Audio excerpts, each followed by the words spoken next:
আদালতে মানুষ আসেন বিভিন্ন মামলার কাজে। স্বাভাবিকভাবেই আদালতে আসা মানুষজনেরা মানসিকভাবে বিপর্যস্ত থাকেন।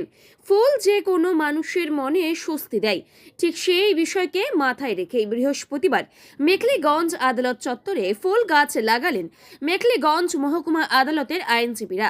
এদিনের ওই কর্মসূচিতে বিচারপতি ACJM সঞ্জীব রায়ও ফুল গাছ লাগান।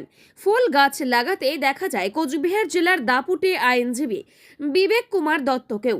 এই দিনের কর্মসূচিতে উপস্থিত ছিলেন মেখলিগঞ্জ বার অ্যাসোসিয়েশনের সম্পাদিকা সুদীপ্তা পাল, মেখলিগঞ্জ মহকুমা আইনি পরিষেবা কমিটির সম্পাদক সুব্রত বর্মন সহ প্রমুখ। এই বিষয়ে কি বললেন মেখলিগঞ্জ বার অ্যাসোসিয়েশনের সম্পাদিকা সুদীপ্তা পাল ও মেখলিগঞ্জ মহকুমা আইনি পরিষেবা কমিটির সম্পাদক সুব্রত বর্মন, আসুন শুনে নেওয়া যাক। ফুল গাছের চারা লাগালাম আর কোর্টের ক্যাম্পাসে একটা বাউন্ডারি দেওয়া জায়গা আছে, সেখানে লাগালাম। হলো এটা মেখলিগঞ্জ বার অ্যাসোসিয়েশনের তরফ থেকে প্রায় 70টার মতো গাছ লাগানো হলো। এখন তো শীতের সময়, শীত ফুলগুলো ফুটলে দেখতেও ভালো লাগে, সেই জন্যই ফুল গাছ লাগালাম আমরা সকলে উদ্যোগ নিয়ে।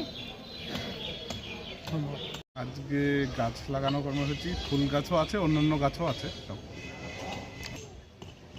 গাছ লাগানো তো সারা বছরই কোনো আলাদা করে উদ্দেশ্য ব্যাপার নেই, সারা বছরই গাছ লাগানো যেতে পারে। এবার শীতের সিজনে আমরা ফুল গাছ লাগলে দেখতেও ভালো লাগে, অন্যান্য গাছপালাও লাগানো হলো মেখলিগঞ্জ বারের তরফ থেকে।